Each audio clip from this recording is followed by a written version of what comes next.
Hello, ನಮ್ಮ ಒಂದು ಭಜನಾ ಕಾರ್ಯಕ್ರಮವು ಆದ್ಯಪಾಡಿ ದುರ್ಗಾ ಪರಮೇಶ್ವರಿ ದೇವಸ್ಥಾನ ಹೇಳುವ ಒಂದು ದೇವಸ್ಥಾನದಲ್ಲಿತ್ತು. ಹಾಗೆ ನಮ್ಮ ತಂಡವನ್ನು ಉದಯಣ್ಣ ಅವರು ಕರ್ಕೊಂಡು ಹೋಗ್ತಾಯಿದ್ರು. ಉದಯಣ್ಣ ಅಂದರೆ ನಮ್ಮ ಫ್ರೆಂಡ್, ಭಜನಾ ಟೀಮಿನ ಸದಸ್ಯ, ಆಶಕ ಅವರ ಗಂಡ. ಹಾಗೆ ಅವರು ಎಲ್ಲ ಹೇಳಿ ಅದು ಒಳ್ಳೆಯ ಒಂದು ಕಾರಣಿಕವಾದ ಒಂದು ದೇವಸ್ಥಾನ. ಹಾಗೆ ಅಲ್ಲಿ ಹೋಗುವ ಅಂತ ಅಂದ್ಕೊಂಡು ಹೊರಟ್ವಿ. ಹಾಗೆ ಹೋಗುವಾಗ ಅದೇ ದಾರಿಯಲ್ಲಿ ಪೊಳಲಿ ದೇವಸ್ಥಾನ, ಹಾಗೆ ಅದನ್ನು ನೋಡ್ಕೊಂಡು ಹೋಗುವ ಅಂತ ಅದಕ್ಕೆ ಕೂಡ ಹೋದ್ವಿ.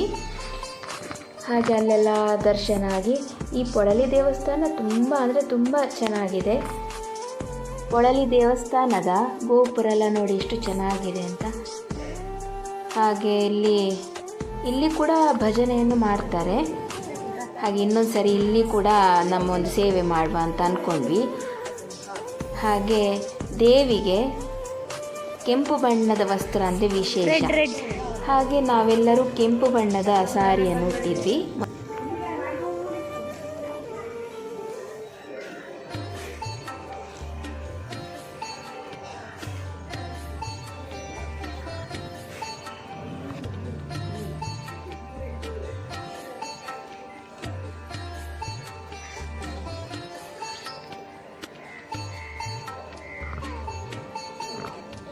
ಇದುವೇ ಆದ್ಯಪಾಡಿಯ ದುರ್ಗಾ ಪರಮೇಶ್ವರಿ ದೇವಸ್ಥಾನ. ಇಲ್ಲಿ ನಮ್ಮ ಭಜನಾ ಕಾರ್ಯಕ್ರಮ ಇರುವುದು. ಹಾಗೆ ಇಲ್ಲಿ ಭಜನೆಯನ್ನು ಮಾಡಲಿಕ್ಕೆ ಅಂತ ಒಳಗಡೆ ಇಲ್ಲಿ ಸ್ಟೆಪ್ಸ್ ಇಳಿದು ಬರ್ತಾ ಇದ್ದೇವೆ ನಾವು. ಇಲ್ಲಿ ಒಳಗಡೆ ಒಂದು ವಿಶಾಲವಾದ ಒಂದು ಹಾಲು, ಅದು ಕೂಡ ಅಷ್ಟೇ ತುಂಬ ಪ್ರಶಾಂತವಾಗಿದೆ. ನಾಗನ ಬನ, ಅಶ್ವತ್ಥ ಕಟ್ಟೆ, ಹೀಗೆ ನಾಗನ ಬನ ಮತ್ತು ಅಶ್ವತ್ಥ ಕಟ್ಟೆ ಒಳಗಡೆ ಇರುವುದು ನಮಗೊಂದು ವಿಶೇಷ ಅನ್ನಿಸ್ತು. ಈ ಸ್ಟೆಪ್ಸ್ ಹತ್ತಿ ಒಳಗಡೆ ಹೋದರೆ ದೇವಿಯ ಗರ್ಭಗುಡಿ. ನಮ್ಮ ಟೀಮ್ ಇದು ನೋಡಿ, ಇಷ್ಟು ಜನ ನಾವು ಹೋಗಿ ಹಾಡಿ ಬಂದ್ವಿ.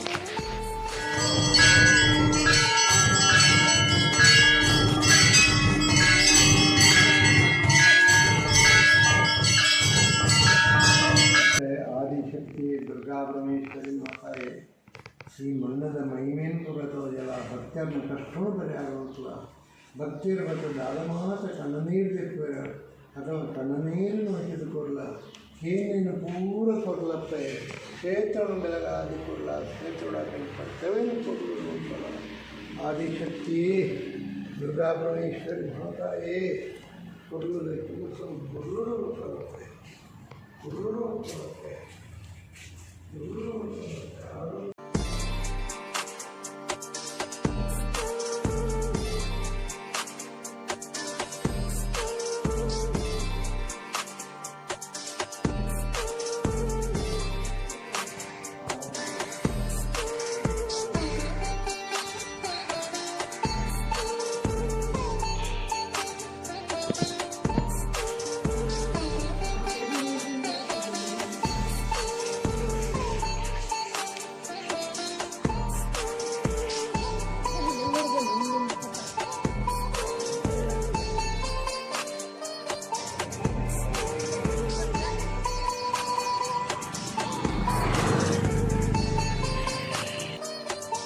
ಮೂರನೇ ದೇವಸ್ಥಾನ.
ನನ್ನದೆನ್ನುವ ಮೋಹವ ತೊರೆಯಬೇಕು.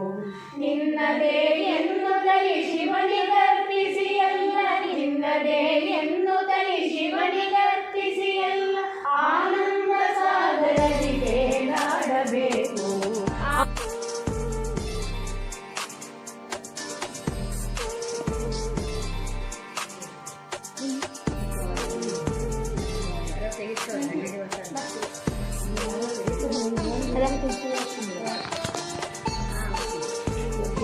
ಅದು ಅರಿಶಿನ ಮೀನು, ಒಲೆದು ಇಲ್ಲೊಂದು ಬಿಳಿ ಮೀನು, ಹಾಂ ಕಪ್ಪು ಮೀನು, ಬಿಳಿ ಮೀನು ಎಲ್ಲ ಇತ್ತು.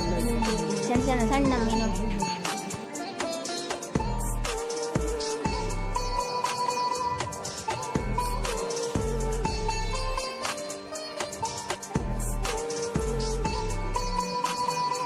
ನಾಗತೀರ್ಥ ಅಲ್ಲಿ ಬರ್ಕೊಂಡಿದ್ದು ಕಾಣ್ತದೆ, ನಾಗತೀರ್ಥ.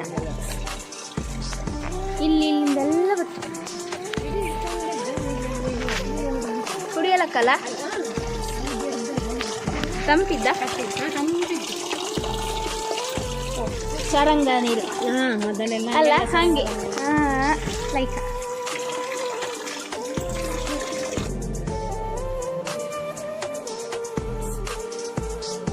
ನವಗ್ರಹ.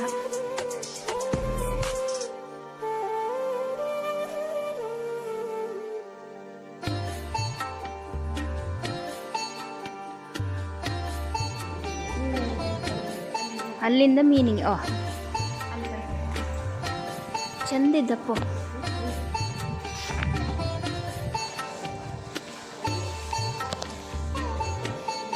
ನಾಗಬನ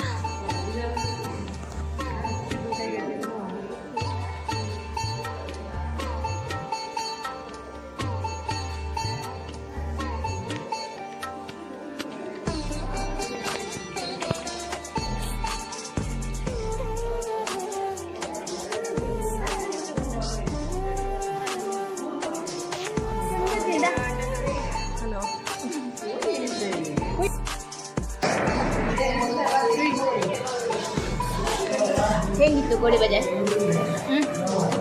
ಸೂಪರ್ ಅಲ್ಲ?